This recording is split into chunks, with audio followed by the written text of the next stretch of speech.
¿Qué tal, amigos de Encuentro de Negocios? Como siempre, un gusto saludarlos una semana más aquí en Encuentro de Negocios en este martes 8 de junio del año 2021. Como siempre, nos acompaña nuestro amigo Rodrigo Ortiz en el análisis de la Bolsa de Valores, Economía y Finanzas. Mi estimado Rodrigo, como siempre, un gusto saludarte aquí para el programa y para podcast en este martes, ya el segundo martes de junio.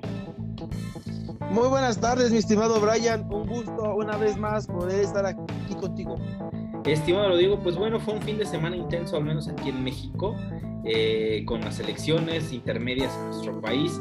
Platícanos cómo recibió el mercado la noticia de los resultados en nuestro país. Así es, estimado Brian, fue un fin de semana movido en lo que respecta a Latinoamérica en el tema de elecciones. Me gustaría tocar esta parte porque tuvimos elecciones tanto en México de medio término como en Perú para presidente. Y quiero poner un poco en contexto porque a México nos va muy bien. Los mercados recibieron muy bien el resultado del fin de semana, reciben bien una elección pacífica, una elección democrática, la gente saliendo a votar. El mercado en la bolsa mexicana sube muy fuerte, 1.87 el día lunes, después del domingo de elecciones, que se hacen los resultados preliminares y demás. El tipo de cambio baja, rompe la barrera de los 20 pesos, anda sobre los 19.88 al cierre de lunes.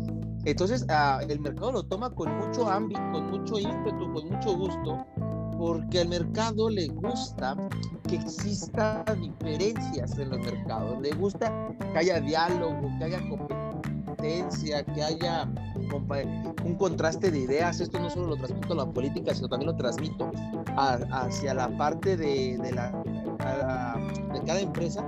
A los mercados nunca les han gustado los monopolios, porque un monopolio no hay innovación, no hay desarrollo, y entonces si lo tratamos a la política, pues al mercado no le gusta que una sola persona, un solo partido gobierne. Entonces este resultado que se da en unas pacíficas elecciones en nuestro país, pues le gusta, lo toma con ámbito, le da confianza al mercado, tengo muy buena alza y demás. Entonces fue una jornada muy buena. Y qué otro, fue un poco de contexto en Perú, porque fue el caso contrario. En Perú para presidente tienen una elección muy cerrada, donde los dos están muy cerca del 50%, la diferencia es mínima a favor de Fujimori.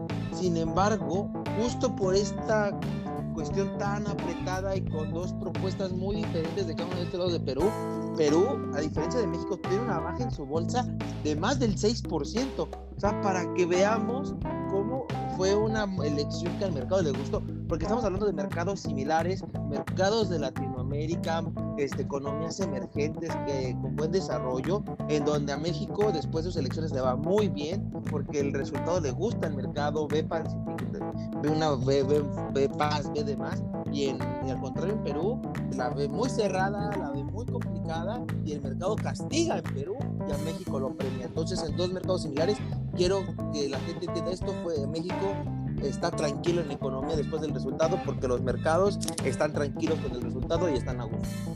Sí, pareciera que es puede ser llamarse una expresión de madurez política, tal vez lo podemos llamar aquí en México, una tranquilidad tanto de los actores políticos de ambos bandos, en el que ha habido cierta civilidad al aceptar los resultados. No ha habido esta controversia que luego en algunos momentos se llegaba a dar sobre un conflicto tal vez hasta postelectoral, cosa que en Perú, a comparación de México, pareciera que se vislumbra una situación de controversia judicial por los resultados, porque los resultados son sumamente cerrados, y que también hay mucha polémica, porque bueno, candidata de la derecha, Keiko Fujimori, que es la hija de un expresidente que está prácticamente pues muy mal posicionado en imagen por casos de corrupción allá en Perú, y creo que eso alimenta un poco más la polarización que en el país sudamericano pues presenta. Entonces sí son contrastes muy marcados en lo que respecta a México, elecciones intermedias, y lo que está pasando en Sudamérica, precisamente en Perú, sobre estas elecciones que sí, estimado, como tú lo ves, son muy cerradas, o sea, un margen de 1 o 2% de diferencia en una elección presidencial puede causar mucha polémica, pero bien lo dices, los mercados lo reciben bien, reciben tranquilo, y algo que me llama mucho la atención lo que mencionas, es referente a que hay un poco más de pluralidad en el Congreso, que existen diferentes expresiones ya más, con un poco más de representación en el Congreso, y eso al mercado le gusta, más allá de que sí existe alguna mayoría del oficialismo en México, hay aún diversidad, y eso creo que también es bueno y es sano para una democracia, y para los mercados también lo es, estimado, que exista más allá de la acumulación de poder, exista esta diversidad, y pasa incluso en las empresas, estimado. El mercado no le gusta cuando existen empresas que acaparan un solo mercado en específico, y eso no le gusta. Entonces, en la cuestión de gobierno creo que es similar, bien lo mencionas tú, en el que existe un poco más de pluralidad, y al final de cuentas todos, pues el país está tranquilo después de la elección, después de que hemos vivido, honestamente, en los últimos años, hacia atrás, en los últimos 10, 15 años, que hemos visto diferentes situaciones. Creo que México en estas elecciones intermedias está tranquilo, y el mercado pues lo recibe también de manera positiva, estimado.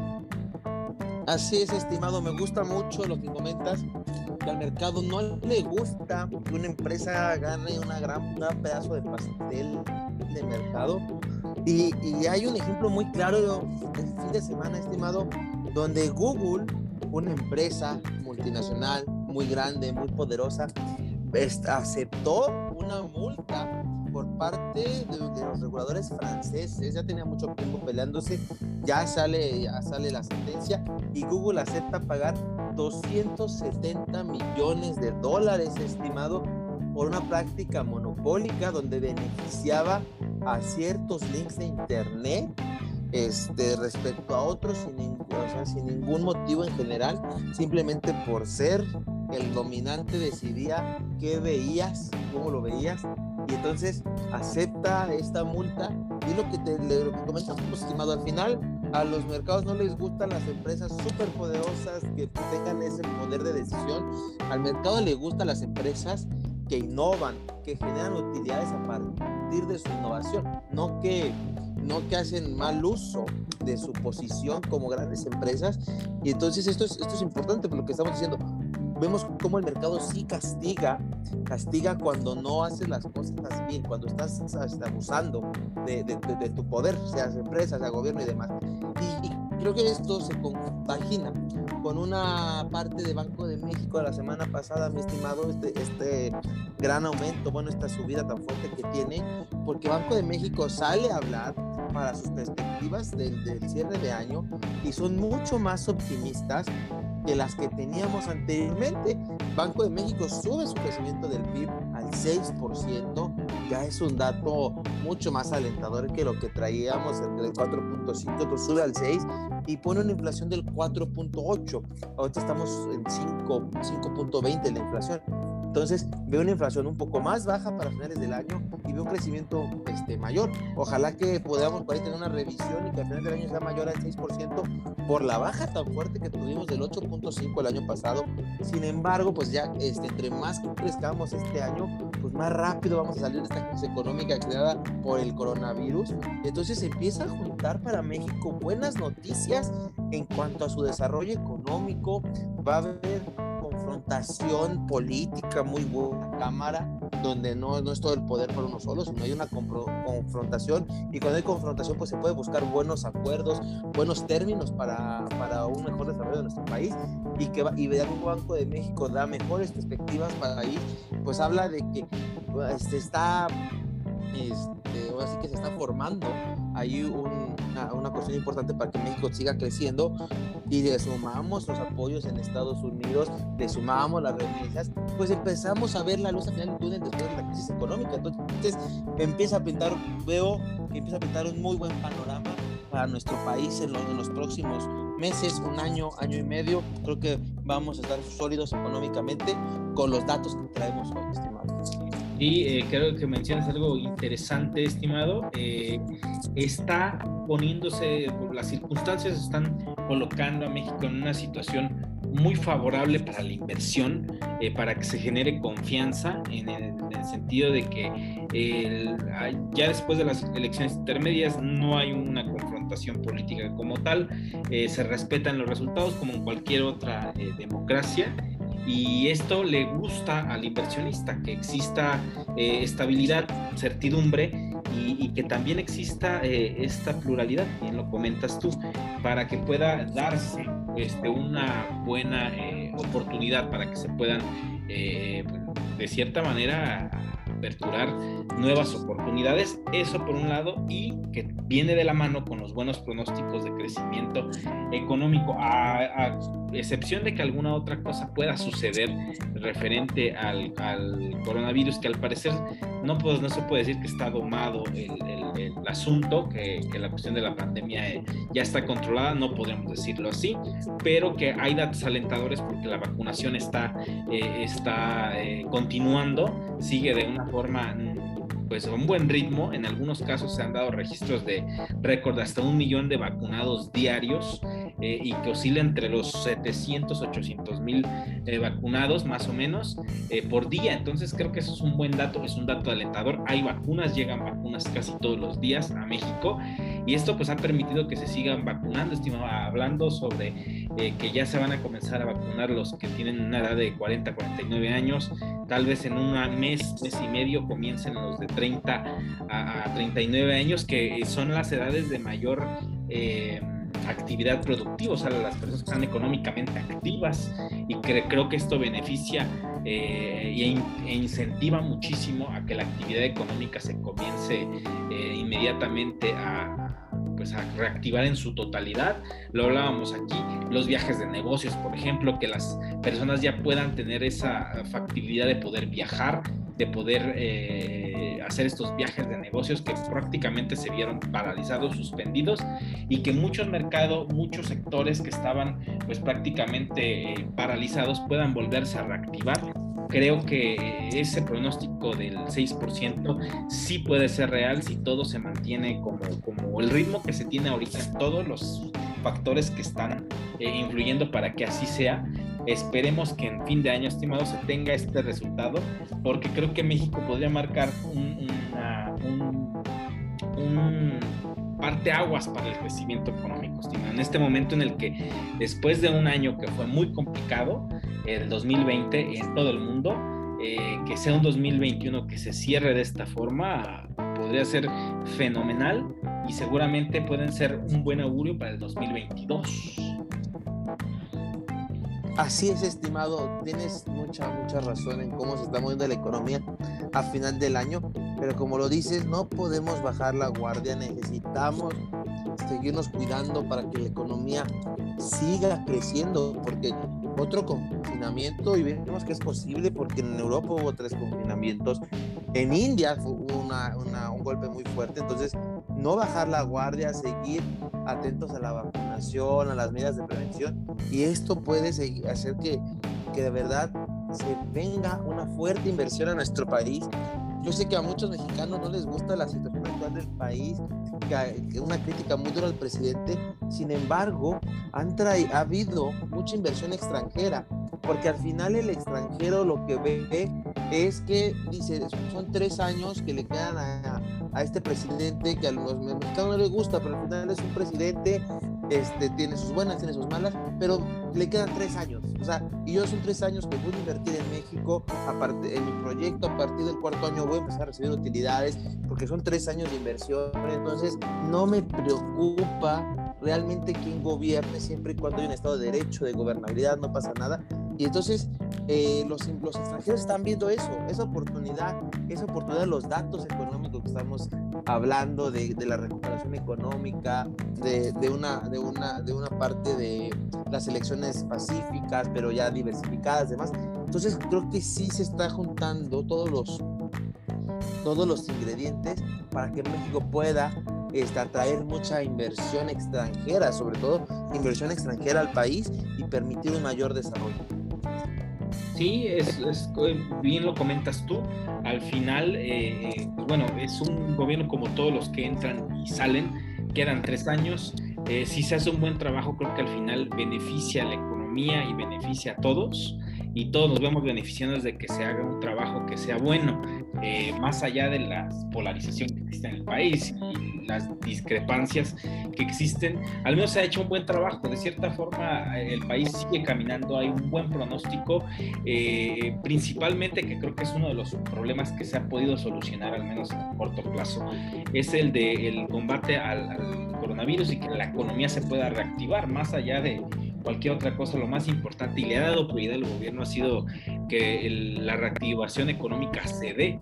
Creo que en algún otro momento muchos habrían pensado que el gobierno iba a dar dinero a todo mundo para que a lo mejor se mantuviera en su casa hasta que esto se calmara, y al contrario, creo que han sido estrategias de buscar que la economía se reactive, hacer que puedan existir vacunación al mayor número de población posible para ahí mismo poder reactivar la economía. Entre más personas estén inmunizadas, más rápido se va a poder abrir ciertos sectores y volver a una normalidad que obviamente nos va a llevar a estar totalmente activos. Y pasando a un tema interesante, estimado, en este fin de semana, en una conferencia que hubo sobre Bitcoin, algo que nos llama mucho la atención. Hemos hablado aquí de criptomonedas, pero lo hemos pasado ya totalmente al podcast, pero quisimos platicarlo aquí. Es sobre el caso de El Salvador. El presidente de El Salvador dio un mensaje muy interesante sobre pues va a mandar una iniciativa al Congreso, que por cierto su partido es el que tiene mayoría en el Parlamento de El Salvador, del país centroamericano, para hacer del Bitcoin una moneda del curso legal, estimado. Algo que es una noticia que va a ser histórica si esto se llega a aprobar en los próximos días. Así es, estimado, fue una noticia que nos brincó el fin de semana. Hubo mucha polémica detrás de ella, de si sí, de si no, qué onda. Pero este presidente de El Salvador, yo lo recuerdo desde el coronavirus, le ha gustado tener ideas innovadoras, ideas de cambio, ideas buscando beneficiar al final a la gente de El Salvador. Yo me acuerdo mucho de él para lo del coronavirus, que dijo que 3 meses las grandes empresas de cable, internet, agua, luz, no iban a poder cobrarle a la gente, porque por la cuestión del encierro, la gente no estaba trabajando y era la forma de ellos de combatir. Y al final El Salvador no ha sido noticia respecto al coronavirus, o sea, pareciera que lo han mantenido muy tranquilo, porque si hay algún rebrote muy fuerte, así, salen las noticias al final, ¿no? Entonces parece que esta estrategia de él ha funcionado, ha estado bastante tranquilo en esa parte de El Salvador.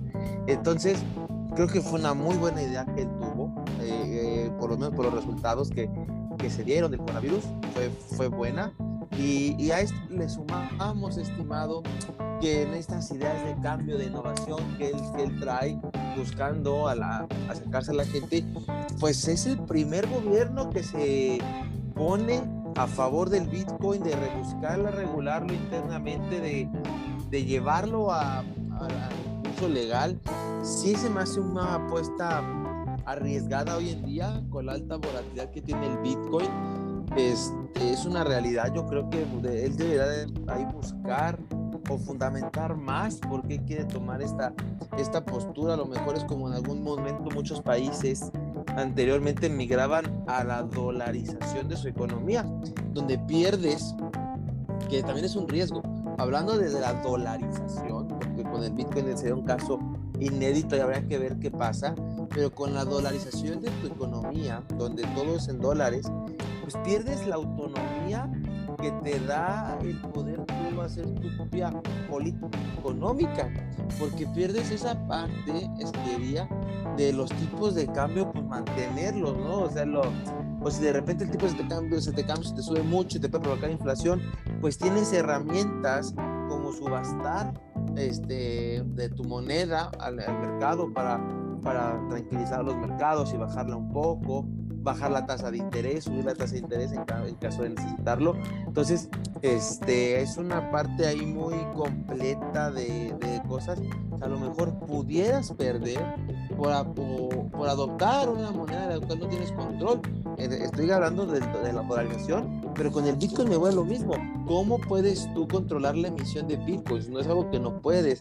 ¿Cómo puedes más o menos regular el precio para que los bienes o servicios tengan un precio fijo en tu país? Si no, acá según no vas a tener que estar cambiando precios si sube o baja por la alta volatilidad que tiene. Entonces, además, una idea innovadora, interesante, pero llevarla hoy en día a la práctica la veo muy complicada, estimado. O sea, eso es lo que me preocupa, cómo él puede meter este tema en la vida de todos sin terminar afectándonos más.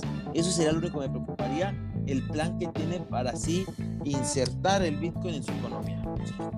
Sí, y creo que hay algo que seguramente es muy cierto.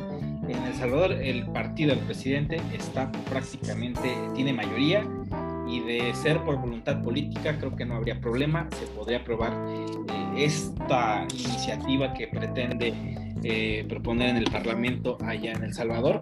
Pero más allá, creo yo, estimado, que podría ser una posibilidad de que más bien se aperture las opciones al mundo del criptomercado, que el criptomercado prácticamente sea bienvenido en El Salvador. Hay muchas otras monedas que son un poco más estables y que creo que Bitcoin puede ser apenas como que la punta de lanza para ser aceptada en este país. Y creo que más allá, y es algo muy importante, tiene muchos tintes políticos y geopolíticos, porque el presidente de El Salvador está de cierta forma distanciándose de Estados Unidos, de su política injerencista.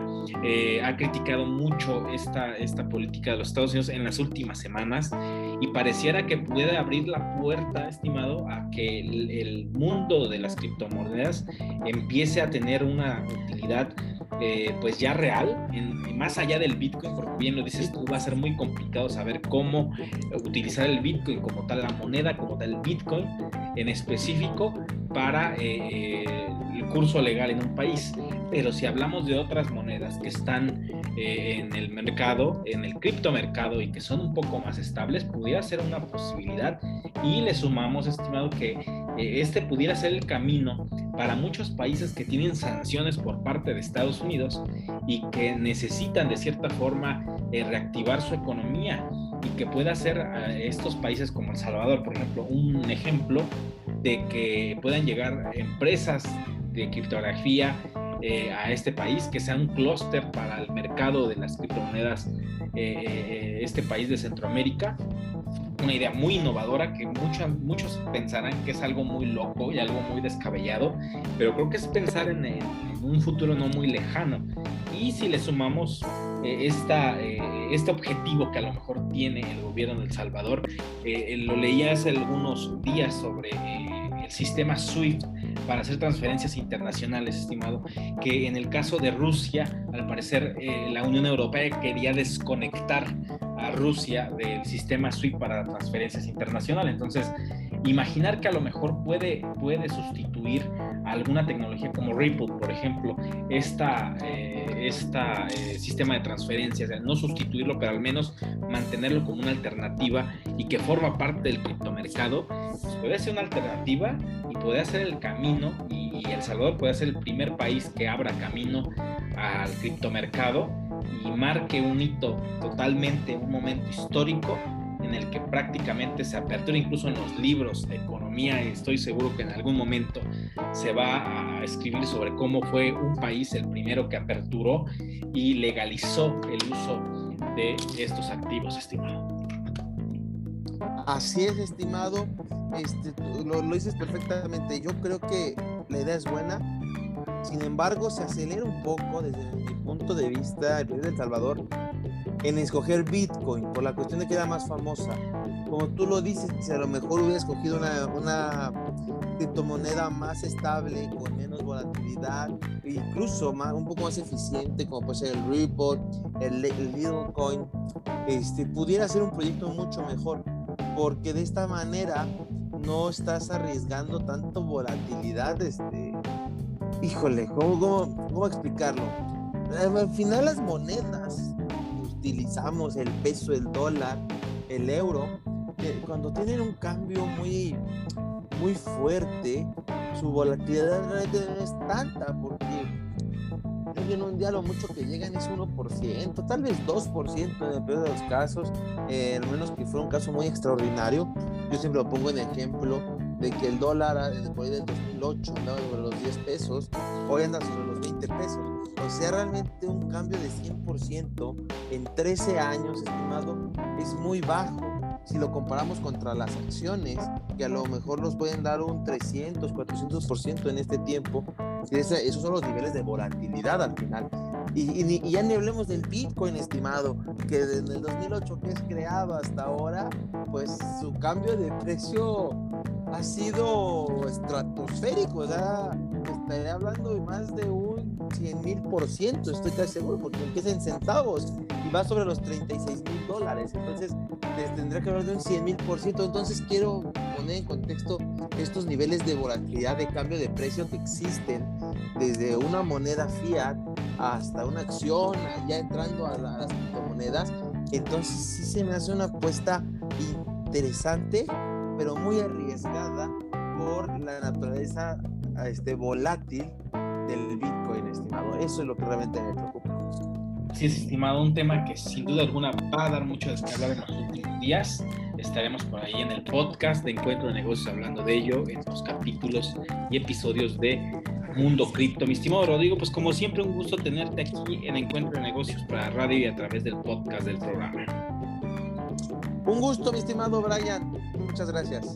Y pues bueno, nos escuchamos la próxima semana aquí a través del 104.3 de FM, Radio Nicolaita.